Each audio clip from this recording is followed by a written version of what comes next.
Welcome to my channel. मेरा नाम है मृदुला और आज का हमारा टॉपिक है method of preparation of suppository. तो आज हम किस किस मेथड से सपोजिटरी प्रिपेयर कर सकते हैं उस सारे मेथड्स को हम देखेंगे। तो सपोजिटरीज जो है वो आपका सेमी सॉलिड डोजेस फॉर्म होता है और इसको हम हैंड मोल्डिंग, कंप्रेशन मोल्डिंग, पोर मोल्डिंग जिसको कि फ्यूज़न मेथड भी कहते हैं, उसके थ्रू और ऑटोमेटिक मोल्डिंग मशीन के थ्रू प्रिपेयर कर सकते हैं। अब हम इन सारे मेथड्स को वन बाय वन डिस्कस करेंगे।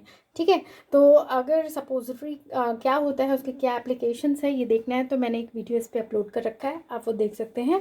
अभी फ़िलहाल हम सिर्फ प्रिपरेशन की बात करेंगे। तो हैंड मोल्डिंग जो है सबसे सिंपलेस्ट और ओल्डेस्ट मेथड है, मतलब काफ़ी टाइम पहले से ये यूज़ किया जा रहा था।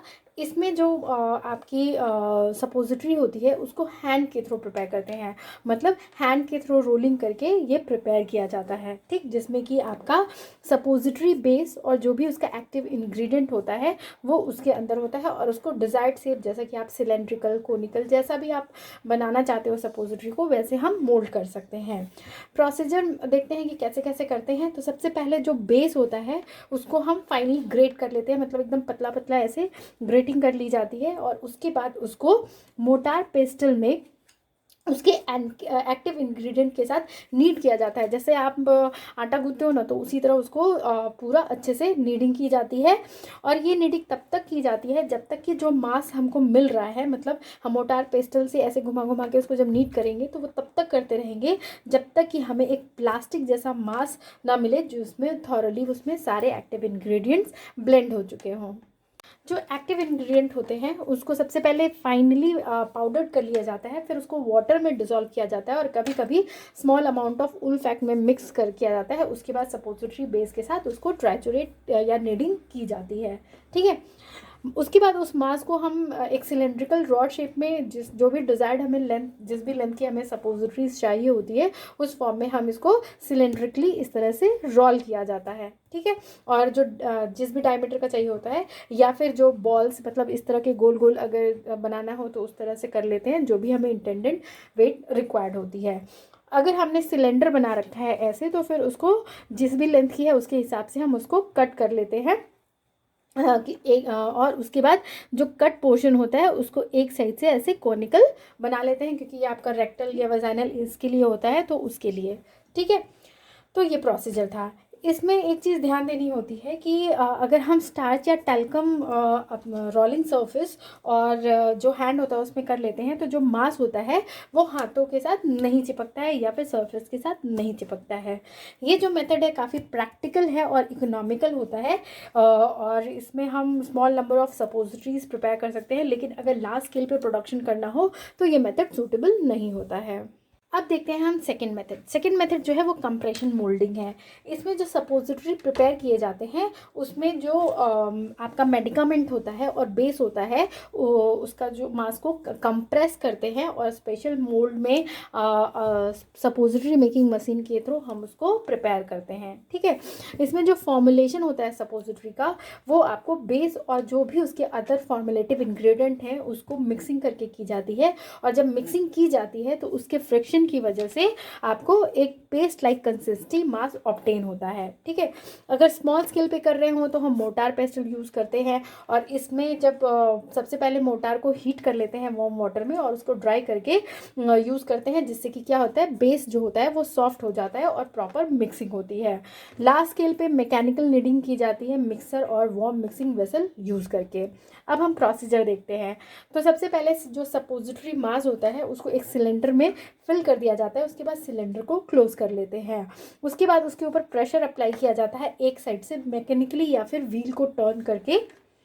कुछ इस तरह का मशीन होता है। ठीक है, यहाँ पे व्हील या फिर पिस्टन कह सकते हैं। ये सिलेंडर है जिसके अंदर हम मास को रखते हैं और यहाँ पे ये जो पोर्शन दिख रहा है ये आपके मोल्ड्स होते हैं, जो कि जब हम नीचे से इस प्रिपेयर्ड मास को प्रेस करते हैं तो इस सपोजिटरी के मोल्ड जो है उसके अंदर ये फिल होते हैं और यहाँ से फिर आपके ये इजेक्ट हो जाते हैं। ठीक है, तो जब हमने कर दिया तो फिर वन एंड से जब हम फोर्स करते हैं तो मास जो है वो फोर्सफुली आपको कहाँ फिल होता है, मोल्ड या फिर डाई में।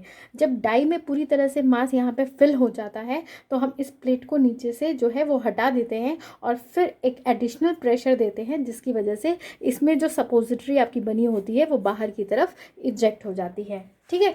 और उसके बाद फिर एंड प्लेट वापस आपका यहाँ पे लग जाता है और फिर इस प्रोसेस को हम रिपीट करते हैं, फिर इस प्लेट को हटाते हैं, फिर प्रेस करते हैं। इस तरह से आपका बार बार सपोजिटरी जब तक ये पूरे इसके अंदर का मास कंप्लीट नहीं हो जाता है तब तक वो निकलता रहता है।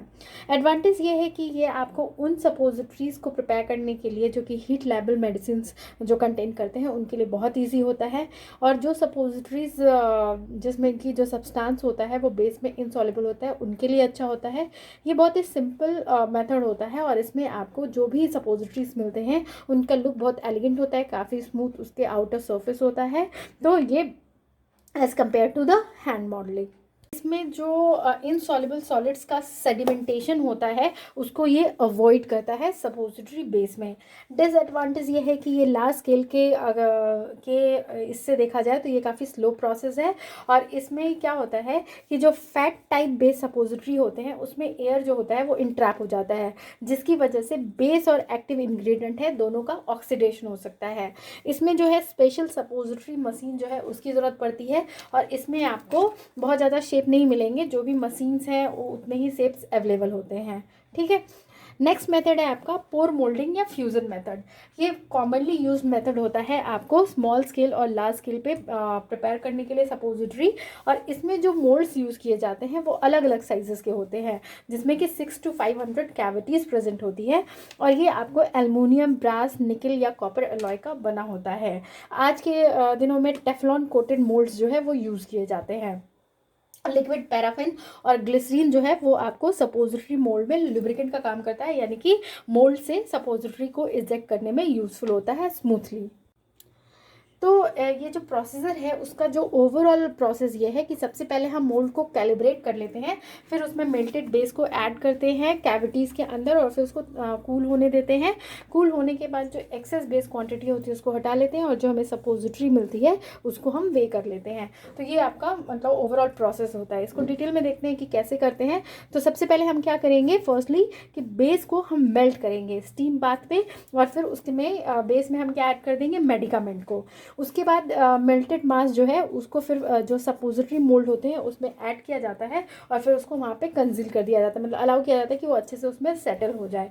सेटल जब हो जाता है तो फिर मोल्ड को हम क्या करते हैं, रेफ्रिजरेटर में रख देते हैं 30 मिनट्स के लिए ताकि वो हार्ड हो जाए। हार्ड उसके बाद जब हार्ड होके हम उसको रेफ्रिजरेटर से निकालते हैं हार्ड होने के बाद, तो जो सपोजिटरी का टॉप होता है मोल्ड के ऊपर जो होता है उसको हम ट्रिम कर देते हैं स्पैचुला से या फिर मोल्ड। उसके बाद हम क्या करते हैं कि मोल्ड के स्क्रू को ढीला करते हैं और फिर सपोजिटरी को हम यूज़ करते हैं पीछे से या बॉटम से पुश करके, जिससे कि वो ईजिली उसमें से निकल जाए। हम बात करेंगे फोर्थ मेथड, जो कि आपका एक ऑटोमेटेड मोल्डिंग मशीन के थ्रू ये प्रोसेस किया जाता है। इसमें जितना भी मोल्डिंग ऑपरेशन है जैसे पोरिंग, कूलिंग और रिमूवल, ये सारा कुछ है वो मशीन के थ्रू ऑटोमेटिक परफॉर्म होता है। इसमें जो ऑटोमेटेड मशीन मोल्डिंग के थ्रू हम जो आउटपुट ले सकते हैं वो 3500 to 6000 सपोजिटरीज एन आवर वो प्रोड्यूस कर सकता है। ये आपका वो मशीन है ऑटोमेटेड मोल्डिंग मशीन। इसमें देखिए यहाँ पे आपका फीडिंग डिवाइस है और फिलिंग होपर है। ये जो है पूरा रोटेट करने वाला टर्नओवर टेबल है, ठीक है। यहाँ से रेफ्रिजरेंट का मतलब कि ठंडी हवा अंदर जाती है और यहाँ से जो गर्म हवा है वो बाहर निकल आती है। ये जो है वो स्क्रैपिंग डिवाइस है और ये टेबल घूमता रहता है, ठीक है। तो प्रोसीजर में क्या होता है कि सबसे पहले जो भी मास है उसको इस फिलिंग हॉपर में डालते हैं और वो कंटिन्यूसली जो होता है वहाँ पे मिक्सड होता है एक कांस्टेंट टेम्परेचर पे, ठीक है। उसके बाद जो सपोजिटरी मोल्ड्स होते हैं वो आपके टर्न ओवर टेबल के अंदर जो है उनके अच्छे से ब्रशिंग के थ्रू लुब्रिकेशन होता है और उसको फिल कर दिया जाता है थोड़े एक्सेस मास से, ठीक है, जो भी आपका ये मेल्टेड मास है। उसके बाद जब ये मास सॉलिडिफाई होता है तो एक्सेस मटेरियल जो है वो स्क्रैपर जो है वो उसको हटा देता है और फिर उसको कलेक्ट कर लेता है ताकि वो फिर से आपके मोल्डिंग के लिए, मतलब कि फिर से एक सपोजिटरी प्रिपेयर करने के लिए यूज़ किया जा सके। जो भी आपके पंपिंग और स्क्रैपिंग यूनिट्स होते हैं वो आपको कंट्रोल टेम्परेचर के थ्रू इलेक्ट्रिकली हीट होते रहते हैं। जो कूलिंग साइकिल होता है उसको एडजस्ट किया जाता है और जो भी मतलब सपोजिटरी प्रिपेयर किया जाता है उनके बेसिस पे वो एडजस्टिंग होती है और वहाँ पे आपका रोटरी कूलिंग टर्न टेबल जिसमें कि रेफ्रिजरेटर लगा होता है उसके स्पीड्स के थ्रू वो चीज़ कंट्रोल होती है। उसके बाद सॉलिडिफाइड सपोजिटरीज जो है वो आपके इजेक्टिंग स्टेशन तक आती है और वहाँ पर मोल्ड जो है वो खुल जाता है और सपोजिटरी स्टील रॉड पार्ट्स के थ्रू उसमें से पुश की जाती है।